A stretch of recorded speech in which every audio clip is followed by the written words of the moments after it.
আজ ফজর থেকে মাগরিব পর্যন্ত যদি কোনো ব্যক্তি এই ৯টি দোয়া ও আমল করতে পারে, আল্লাহ তাকে অবশ্যই জান্নাত দান করবেন। প্রিয় দর্শক, জান্নাত একটি সুখের জায়গা। প্রতিটি মুমিন মুসলমানই চায় সে যেন জান্নাতে যেতে পারে, কিন্তু জান্নাতে যাওয়ার জন্য যে আমলগুলো করা প্রয়োজন, সে আমলগুলো কি আমরা করছি? তো প্রিয় দর্শক, আজ ফজর থেকে মাগরিব নামাজ পর্যন্ত এই ৯টি দোয়া ও আমল অবশ্যই করব। ইনশাআল্লাহ আমরা অবশ্যই জান্নাতে যেতে পারব। তো চলুন প্রিয় দর্শক, কোনো বেশি কথা বলবো না, একে একে প্রত্যেকটি দোয়া ও আমলের সাথে আপনাদেরকে পরিচয় করিয়ে দেই।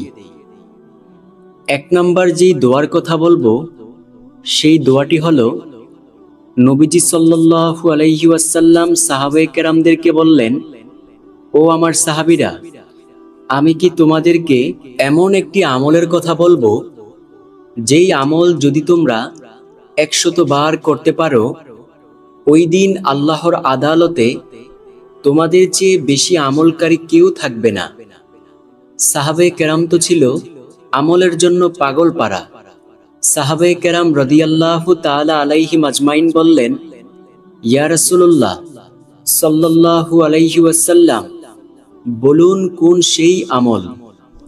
নবীজি সাল্লাল্লাহু আলাইহি ওয়াসাল্লাম বলেন, যে ব্যক্তি লা ইলাহা ইল্লাল্লাহু লাহুল মুলকু ওয়া লাহুল হামদু ওয়া হুয়া আলা কুল্লি শাইইন কদির, এটা ১০০ বার পাঠ করবে, যেই দিন সে ১০০ বার পাঠ করবে, ওই দিন আল্লাহর আদালতে তার চেয়ে বেশি আমলকারী কেউ থাকবে না। সুবহানাল্লাহ।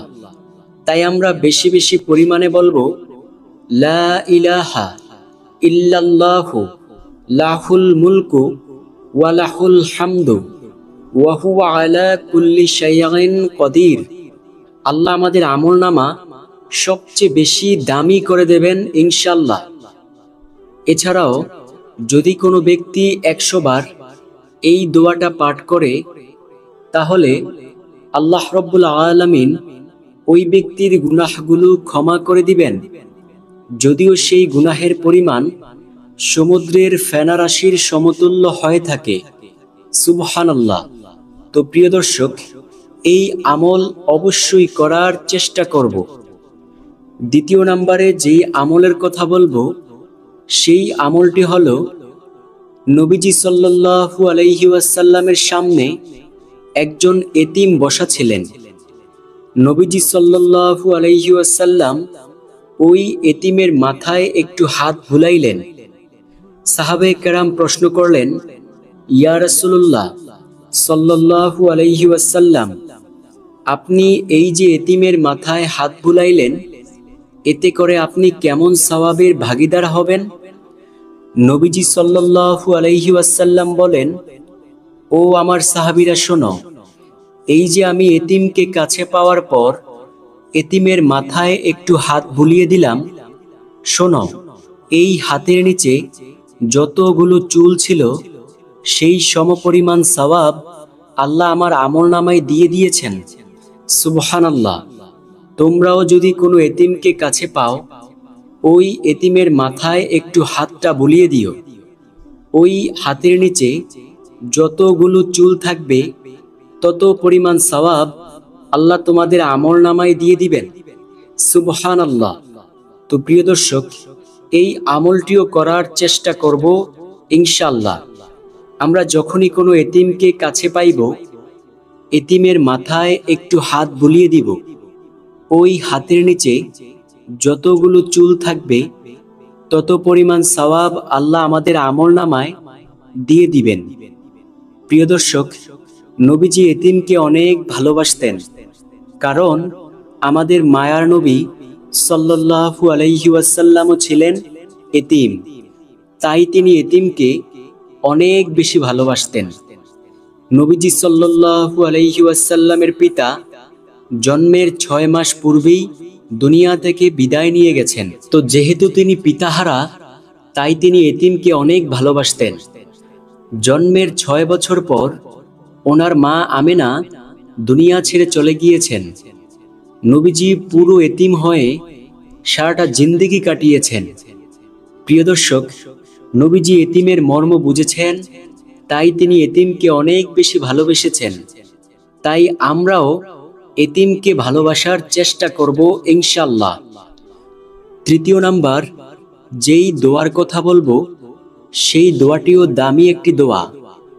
নবীজি সাল্লাল্লাহু আলাইহি ওয়াসাল্লাম সাহাবায়ে কেরামদেরকে বললেন, আমি কি তোমাদেরকে এমন একটি আমলের কথা বলবো, যেই আমল যদি তোমরা করতে পারো, আল্লাহ রাব্বুল আলামিন তোমাদের আমলের দাম হাশরের মাঠে সবচেয়ে বেশি করবেন এবং মিজানের পাল্লায় অনেক বেশি ভারী করবেন। সাহাবায়ে কেরাম তো ছিল আমলের জন্য পাগল পারা। সাহাবায়ে কেরাম বললেন, ইয়া রাসূলুল্লাহ সাল্লাল্লাহু আলাইহি ওয়াসাল্লাম, বলুন কোন সেই আমল? নবীজি সাল্লাল্লাহু আলাইহি ওয়াসাল্লাম বলেন, যদি কোনো ব্যক্তি প্রতিদিন 100 বার বলে সুবহানাল্লাহি ওয়া বিহামদিহি, তাহলে তার আমলের দাম হাশরের মাঠে সবচেয়ে বেশি হবে এবং মিজানের পাল্লায় অনেক বেশি ভারী হবে। সাহাবায়ে কেরাম আবার প্রশ্ন করলেন, ইয়া রাসূলুল্লাহ সাল্লাল্লাহু আলাইহি ওয়াসাল্লাম, অন্য কারো আমলের দাম এর চেয়ে কি বেশি হবে না? নবীজি সাল্লাল্লাহু আলাইহি ওয়াসাল্লাম বলেন, হ্যাঁ, ওই ব্যক্তির আমলের দাম এর চেয়ে বেশি হবে যে ব্যক্তি সুবহানাল্লাহি ওয়া বিহামদিহি 100 বার থেকেও বেশি পরিমাণে পাঠ করবে। এছাড়াও নবীজি সাল্লাল্লাহু আলাইহি ওয়াসাল্লাম বলেন, কোনো ব্যক্তি যদি 100 বার বলে সুবহানাল্লাহি ওয়া বিহামদিহি, তার গুনাহগুলো যদি সমুদ্রের ফেনারাশির সমতুল্য হয়ে থাকে, তারপরেও আল্লাহ সেই গুনাহগুলোকে ক্ষমা করে দিবেন। সুবহানাল্লাহ। তাই আমরা বেশি বেশি পরিমাণে সুবহানাল্লাহি ওয়া বিহামদিহি অবশ্যই বলার চেষ্টা করব ইনশাআল্লাহ। প্রিয় দর্শক, আমরা চাইলে পাঠ করতে পারি, কিন্তু অলসতা অবহেলা করে আমরা পাঠ করি না। আমরা যখন বসে থাকি তখন আমাদের কোনো কাজ থাকে না। আমরা যদি চুপি চুপি শুধু বলতে থাকি সুবহানাল্লাহি ওয়া বিহামদিহি, তাহলে আমাদের কোনো কষ্ট হবে না। তো আমরা অবশ্যই চুপি চুপি সব সময় মনে মনে পাঠ করতে থাকব সুবহানাল্লাহি ওয়া বিহামদিহি। প্রিয় দর্শক, হাশরের মাঠে অবশ্যই এর ফল পাবেন। ওই কঠিন হাশরের ময়দানে বড়ই কঠিন অবস্থা হবে। প্রতিটি মানুষ শুধু নিজেকে নিজেই নিয়ে চিন্তা করতে থাকবে, কেউ কারো চিন্তা করবে না। আপনি যদি আপনার পিতার কাছে গিয়ে আপনার পিতাকে বলেন, ও বাবা, দুনিয়াতে তুমি আমাকে অনেক বেশি মায়া করেছ, অনেক মহাব্বত করেছ, আজকে আমি একটা নেকের জন্য আটকিয়ে গেছি, তুমি আমাকে একটা নেক দিয়ে সাহায্য করো না। আপনার বাবা বলবে, দুনিয়াতে আমার সন্তান ছিল ঠিক, কিন্তু তুমি যে আমার সন্তান এটা আমি বিশ্বাস করি না। আবার আপনি যদি আপনার মায়ের কাছে গিয়ে বলেন, ও মা, দুনিয়াতে তুমি আমাকে অনেক বেশি ভালোবাসতে, অনেক মায়া করতে, আজকে আমি একটি নেকের জন্য আটকে আছি, তুমি আমাকে একটা নেক দিয়ে সাহায্য করো না। আপনার মা বলবে, দুনিয়াতে আমার সন্তান ছিল ঠিক, কিন্তু তুমি যে আমার সন্তান এটা আমি বিশ্বাস করি না। প্রিয় দর্শক, তখন আপনার কি উপায় হবে? সেই কঠিন হাশরের ময়দানে যদি আপনি আপনার আমলনামাকে দামি করতে চান, তাহলে প্রতিদিন 100 বার বলুন সুবহানাল্লাহি ওয়া বিহামদিহি। চতুর্থ নাম্বার যেই দোয়ার কথা বলবো সেই দোয়াটি হলো, নবীজি সাল্লাল্লাহু আলাইহি ওয়াসাল্লামের একজন প্রিয় সাহাবী ছিল, যার নাম ছিল আবু উমামা রাদিয়াল্লাহু তাআলা আনহু। নবীজির ওই প্রিয় সাহাবী বলেন, নবী সাল্লাল্লাহু আলাইহি ওয়াসাল্লাম বলেছেন, যদি কোনো ব্যক্তি প্রত্যেক ফরজ নামাজের পর আয়াতুল কুরসি পাঠ করে, তার জান্নাতে যাওয়ার জন্য কোনো বাধা থাকে না, শুধু একটা বাধাই থাকে, সেটা হলো মৃত্যু। যখনই সে মৃত্যুবরণ করবে, সে আল্লাহর জান্নাতে চলে যাবে। সুবহানাল্লাহ। নবীজি সাল্লাল্লাহু আলাইহি ওয়াসাল্লাম সাহাবে কেরামদেরকে ডেকে ডেকে বললেন, ও আমার সাহাবীরা, আমি তোমাদেরকে এমন একটি আমলের কথা বলতে চাই, যেই আমল করলে তোমরা মৃত্যুর পর সাথে সাথেই আল্লাহর জান্নাতে চলে যাবে। সাহাবায়ে কেরাম তো ছিল আমলের জন্য পাগল পারা। সাহাবায়ে কেরাম বললেন, ইয়া রাসূলুল্লাহ সাল্লাল্লাহু আলাইহি ওয়াসাল্লাম, বলুন কোন সেই আমল? নবীজি সাল্লাল্লাহু আলাইহি ওয়াসাল্লাম বলেন, যদি কোনো ব্যক্তি প্রত্যেক ফরজ নামাজের পর আয়াতুল কুরসি পাঠ করে, তার জান্নাতে যাওয়ার জন্য কোনো বাধা থাকে না, শুধু একটা বাধাই থাকে, সেটা হলো মৃত্যু। যখনই সে মৃত্যুবরণ করবে, সে হাসতে হাসতে আল্লাহর জান্নাতে চলে যাবে। সুবহানাল্লাহ। তো প্রিয় দর্শক, আমরা আয়াতুল কুরসি অবশ্যই স্ক্রিন থেকে শিখে নেব ইনশাআল্লাহ। চতুর্থ নাম্বার যেই আমলের কথা বলবো, সেই আমলটি হলো, নবী যখন মেরাজে গিয়েছেন, তখন তিনি জান্নাতকে ঘুরে ঘুরে দেখেছেন। তিনি দেখলেন জান্নাতের মধ্যে কার যেন পায়ে হাঁটার আওয়াজ শুনতে পাওয়া যায়। নবীজি জিব্রাইলকে জিজ্ঞেস করলেন, ও জিব্রাইল, জান্নাতের মধ্যে কে এমন ঠক ঠক করে হাঁটছে?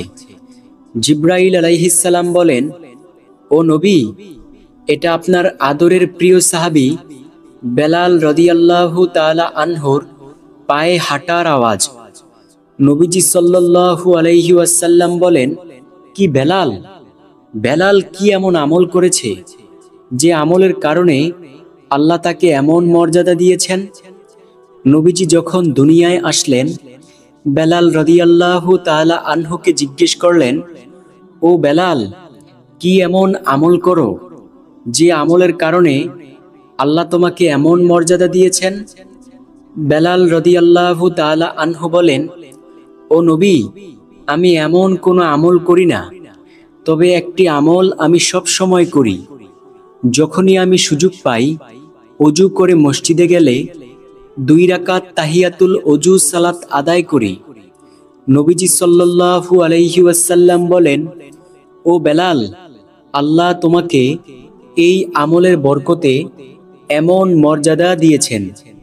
তাই প্রিয় দর্শক, আমরাও যখন ওযু করে মসজিদে প্রবেশ করব, 2 রাকাত তাহিয়াতুল ওযু সালাত আদায় করব। এছাড়া মহিলারা যখন ওযু করে ঘরে প্রবেশ করবেন, নামাজের জন্য নামাজের মুসল্লায় দাঁড়িয়ে 2 রাকাত তাহিয়াতুল ওযু সালাত আদায় করবেন। আল্লাহ আপনাকেও এমন মর্যাদা দান করে দিলেও দিতে পারেন। নবীজি সাল্লাল্লাহু আলাইহি ওয়াসাল্লাম তাহিয়াতুল ওযু সালাত আদায় করতেন, সাহাবে কেরামদেরকেও বলতেন। নফল নামাজের নিয়মে তাহিয়াতুল ওযু সালাত আদায় করতে হয়।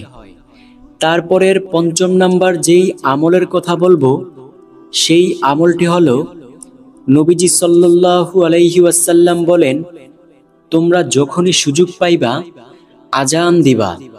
নবী বলেন, আমার উম্মতেরা যদি জানতো আজান দেওয়া কত সওয়াবের কাজ, তাহলে তারা সেই আজান দেওয়ার জন্য লটারির ব্যবস্থা করত। সুবহানাল্লাহ, আল্লাহু আকবার।